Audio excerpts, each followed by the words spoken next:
Hi, I'm Liam, your resident dot watcher for the Adventure Racing World Championships. We're checking in about 13 hours into the race and just bringing you up to date with all the action from overnight from day one of the World Championships. So teams set off on buses around 6 a.m. They loaded up onto 5 coaches and headed out to the start line. The gun literally went off and teams were set off on a prologue leg about 7k long or so. They only had to collect one checkpoint on that leg and didn't have to carry any backpacks with them. A bit of Aussie pride I heard from the ARWC directors that Rob Preston literally led the charge back into the transition area. From there they set off on what was the second leg, another trek leg, down to the river. So all up about 17 kilometres in total for the first 2 legs, which the lead teams knocked off in less than an hour and a half. So a really cracking pace to the start of the race.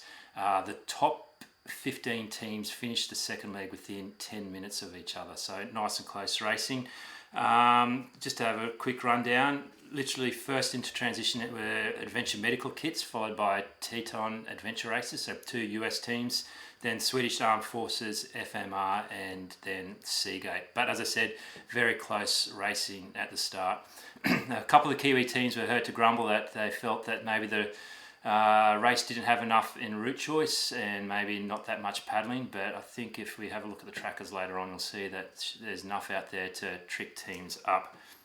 So as I said, fastest predicted times for that leg were about an hour 45 and they took only an hour and a half, so the organisers got that pretty bang on. They predicted the slowest predicted times for those first 2 legs to be 3 hours 45 and the slowest team was 3 hours 43, so they're off by about 2 minutes. I think that's a pretty good job on the organisers' part predicting things there. Leg 3, straight into a 30 kilometre pack raft leg. Fastest predicted times expected to take about 3 hours, but the lead teams ripped through that in about 2.5 hours. Considering that's 30 kilometres of pack rafting in a tiny little inflatable boat, that's really quite moving. I think that's an indication of how good the weather is, possibly even a tailwind, but mostly of how quickly the river was flowing. So coming out of that transition area, so the end of stage 3, the pack raft leg, there's only 18 minutes still separating those top 15 teams. Lead teams coming off the water were Tiki Tour, another Kiwi team who were winners of God Zones, the Swedish Armed Forces Adventure team, Seagate, then FMR and Haglofs Silver, all in that order and all within about 7 minutes of each other. Most teams for the pack raft leg opted to have double pack rafts. Louise from the Adventure Racing World Series said it wasn't until about halfway through the field that they started seeing a couple of teams who were paddling single pack rafts. So definitely the double alpaca pack rafts seem to be performing the best there. Again, in terms of slowest times for that leg, the organisers had at time, the slowest time allowable so that the teams could probably still get the course of about 6 hours. Good news is slowest times are actually quite quick on the river. The second slowest time was 3 hours 45. However, there was a slowest time of 4 hours 45, and that was by a team, and I'll get this team name right, Tall Dude and Dirt Sisters. Still well under the predicted time of 6 hours, so they're travelling all right, but they actually get to take the position of the Lantern Rouge on the course. So what is the Lantern Rouge? Well, the Lantern Rouge is an award that we're going to be giving out here at Dot Watches for the last team on the full course. So that's the full course as the organisers set out. I think it's a good award to acknowledge because often it's this team that's doing it the hardest. They're still doing every single kilometre the lead teams are doing, but they're out there for longer. Need to carry more food, more weight the whole way through. The word Lantern Rouge is a term from cycling. It just usually acknowledges the last rider in a race.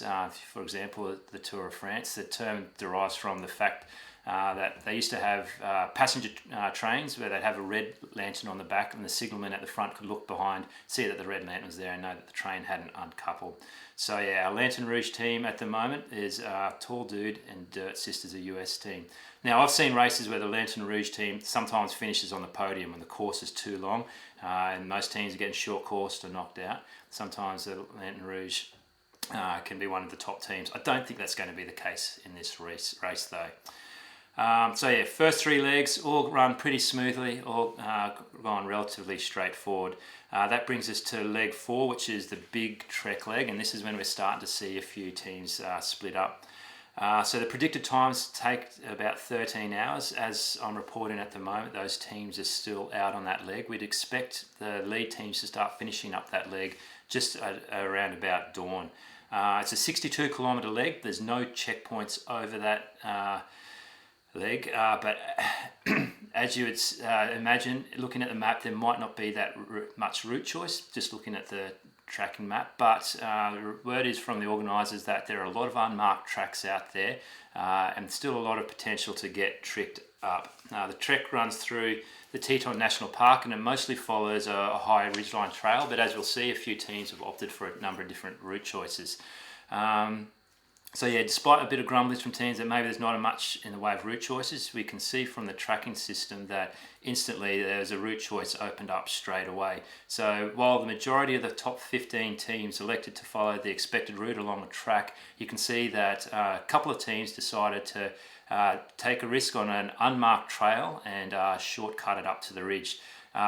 All these teams that opted to do it actually saved about 10 minutes, and now while that doesn't seem like much in the scope of an expedition race, when the racing is so tight up the front, that's actually jumped them a few places. So in order, they were Teton AR, maybe they had a bit of local knowledge, Estonia Ace Adventure, South African team Cyanosis, the Kiwi team Sneaky Weasel Gang, as well as the other American team Yoga Slackers. So as I said, saved them a little bit of time. Probably not going to be much in the grand scheme of things of an expedition race, but it's always good to have that little psychological boost for those teams.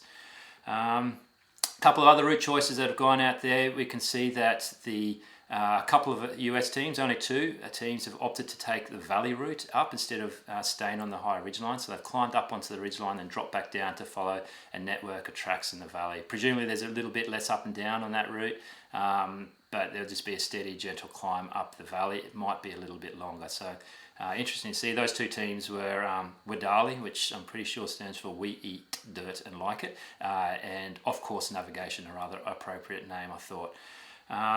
Yeah, but all the lead teams opted to stay high on the ridgeline, which is what the organisers generally expected. Now, when I was preparing for this, I thought there'd be no crazy nav errors to report on, but unfortunately we've got our first team to take out the award for our off-the-map prize. This is the Uruguayan team Natural Ultra Sports, who find themselves in a bit of a bother. Not long after climbing up on the ridgeline, they found themselves dropping off to the west and onto a parallel ridgeline. They're on the opposite side, and now they're in the dark and in a spot of bother. So it might take them a while to get themselves out of that issue. So at least it provides some entertainment for us on the dot watchers. So as I stand, I'm going to have a quick look now at the tracking system to see where we are with the lead teams and also who is leading the local charge as such. So as we quickly refer to the tracking system, a little team called Seagate, you might have heard of them, not surprisingly out in the lead. They even have number 1 on them. Doesn't that make it easy? In second place, we have Teton Adventure Races, not a surprise packet. They have 2 races on that team. I believe we've won the Cowboy Tough expedition race before. Tight little pack then with the Swedish teams Haglos Silver, former world podiums, and also the Swedish Armed Forces.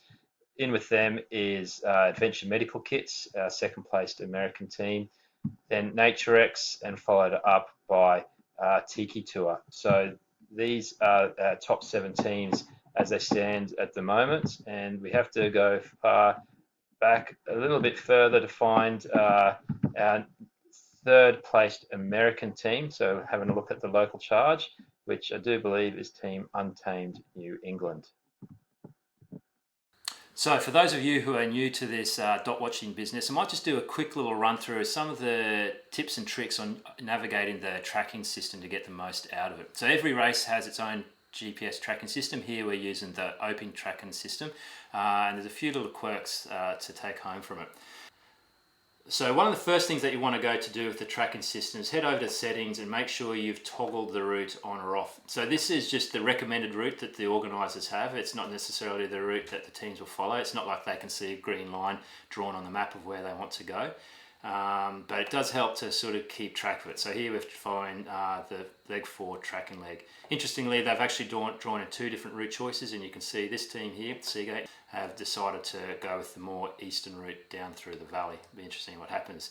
Now, as you can see, we've also toggled on the what we call the breadcrumbs for Seagate. So their actual tracker hasn't updated. They're probably standing at about here right now. But what you can do is select on each one of those individual points and see the time at which they passed through there, okay? And that helps you to work out the time differences between the different teams. Now you can see we have a cluster of teams all together back here. What happens then is you can click on those and it'll actually separate them out, and you can pick on each one individually and get their route information. Now there's a number of different reasons why a cluster of teams might occur together like that. Maybe they're traveling together, or the other thing is that maybe their tracking system has paused. So sometimes the trackers will lose signal, and therefore the tracker will pause. The other reason is maybe they've stopped to sleep, and apparently this system should be able to dictate the two. There's going to be a little Z symbol if they're sleeping and a little exclamation mark if they haven't, if the tracker has lost signal. I look forward to seeing how that plays out. But generally, if your team hasn't moved for a while, just check their breadcrumbs, check their last signal, see if it's a while ago and maybe they just haven't moved. Another great feature is the different layers. So the default is this Google Terrain layer. You can get the road map, which is not going to be very informative in the bush. OSM stands for OpenStreetMap, so I wouldn't touch that unless they're in the city. One of the ones that I prefer to use though is this OpenTopo, where you can see the actual topographic map, which will be very similar to the data that the competitors are using. Not exactly the same, but very similar, and you can read a lot into that as well. Now, one thing you might notice is that when you zoom in on the open topo, that you can only get down to a certain layer, and then it won't want to travel any further. It's about that for us. What can also be helpful though is if you skip to satellite, you can actually see the terrain where they're going, and even once you're in the satellite, you can zoom in a little bit closer. And look at that, Seagate are actually sitting on a track, which you can see right about here at the moment. One other feature that I'd like to point out quickly is the leaderboard. You've probably discovered that already, and you can see it's got a list of times here already. You can see that the times actually indicate the split for that leg. So it took them 14 minutes to get to the prologue checkpoint. It was 1 hour 16 for stage 1, 2 hours 25 just for stage 2. So, and their cumulative time is here, 3 hours 56 for Adventure Medical Kit. Now these aren't the actual real times that they punched in. So the GPS tracking system is set up to have the register a signal when they get within a certain radius of the actual checkpoint.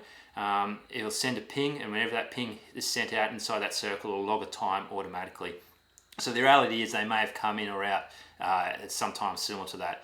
If you look down here at Swedish Armed Forces, they don't actually have a time for that prologue checkpoint. The reality is they almost certainly would have punched that checkpoint, but it just so happens their GPS signal didn't update while they're inside that circle. Just something to be aware of. We're going to wrap up now with just one more section. That's our pick of the picks. Our pick of the picks today comes from we got to get this right, it's actually our Swedish Armed Forces adventure team. You can see here that they've obviously packed their pack raft into a bag that's maybe a fraction too small, a little bit of energy expenditure there, just trying to get it out. But as you can see, all's well that ends well, and they're off down the river. Anyway, I'm going to wrap it up there for today. I'll be checking in hopefully in around about 24 hours time. What do we expect to come from the route ahead? The leaders should finish this trek around dawn. They then hit about a 5-hour bike leg, and then they're straight into what's going to be one of the biggest trekking legs of the race. So it's predicted to be about 62 kilometers long. This will take them well into the night. It's after this trek leg that I'd expect them to possibly even take their first sleep of the race. From there, they push on to another bike leg where they get to the ropes course, and that's about when I'm expecting to be checking in again tomorrow. As for the mid-pack to backpack teams, the trek leg that they're on now, I expect for them to continue with that through for the rest of the day, and maybe even for the back of the pack teams into the late night. So that's all from me. I'm signing off, and I'll look forward to hearing your comments and answering them, and I'll see you in about 24 hours.